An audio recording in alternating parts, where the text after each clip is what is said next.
नमस्कार दोस्तों, read psycho की टेस्ट सीरीज चल रही थी जिसका अगला वीडियो है।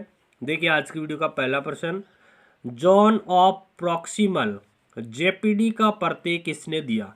तो ये वाइगोत्स्की के द्वारा दिया गया है। जॉन ऑफ प्रॉक्सिमल जेपीडी का प्रत्यय किसके द्वारा दिया गया? तो ये वाइगोत्स्की के द्वारा दिया गया है। अगला प्रश्न देखिए, पियाजे के सहज्ञानात्मक सिद्धांत की अवस्थाओं का सही क्रम कौन सा है? किसके अनुसार? पियाजे के सहज्ञानात्मक सिद्धांत के अनुसार।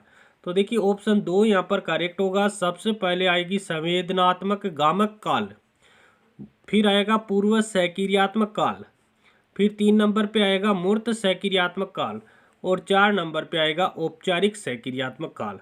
तो जीन पियाजे ने संज्ञानात्मक सिद्धांत के विकास की 4 अवस्थाएं बताई है, जो कि क्रम से बतानी है। संवेदनात्मक गामक काल, 2 नंबर पे पूर्व सहक्रियात्मक काल, 3 नंबर पे मूर्त सहक्रियात्मक काल और 4 नंबर पर औपचारिक सहक्रियात्मक काल।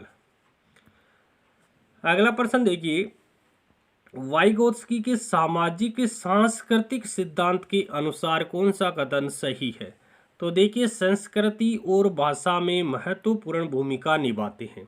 वाइगोत्स्की के सामाजिक सांस्कृतिक सिद्धांत के अनुसार संस्कृति और भाषा में महत्वपूर्ण भूमिका निभाते हैं। अगला प्रश्न देखिए, अनुबंधन स्थापित होने के बाद बार बार मात्र अनुबंधित उद्दीपक की उपस्थिति की जाए तो अंतोगत्वा अनुबंधित अनुक्रिया बंद हो जाना कहलाता है। तो विलोप कहलाता है। अनुबंधन स्थापित होने के बाद बार बार मात्र अनुबंधित उद्दीपक की उपस्थिति कराई जाए तो अंतोगत्वा अनुबंधित अनुक्रिया बंद हो जाती है, उसे विलोप कहा जाता है। अगला प्रश्न देखिए, अधिगम एक प्रक्रिया है। तो अधिगम है वो परिणामी प्रक्रिया है। अधिगम किस प्रकार की प्रक्रिया है? परिणामी प्रक्रिया है। अगले प्रश्न की बात कर लेते हैं, थ्योरी ऑफ लर्निंग पुस्तक के रचयिता कौन है? थ्योरी ऑफ लर्निंग पुस्तक के रचयिता हिलगार्ड है।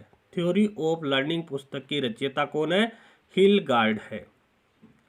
अगला प्रश्न देखिए, मनोविज्ञान शब्द का सर्वप्रथम प्रयोग किसने किया?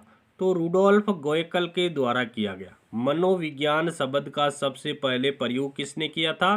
तो रुडोल्फ गोएकल के द्वारा किया गया। मनोविज्ञान की प्रथम पुस्तक कौन सी है? मनोविज्ञान की प्रथम पुस्तक का नाम है साइकोलॉजिया। मनोविज्ञान की प्रथम पुस्तक कौन सी है? साइकोलॉजिया है, जिसकी रचना 1590 में की गई। किसके द्वारा की गई? रुडोल्फ गोएकल के द्वारा की गई। अगला प्रश्न देखिए, मनोविज्ञान को विज्ञान का दर्जा दिलाया गया। तो विलियम वुंट ने दिलाया था। मनोविज्ञान को विज्ञान का दर्जा किसने दिलाया? विलियम वुंट के द्वारा दिलाया गया।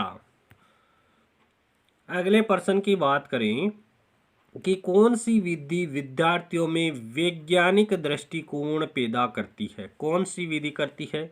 आगमन विधि है, वो विद्यार्थियों के अंदर वैज्ञानिक दृष्टिकोण पैदा करती है। कौन सी विधि?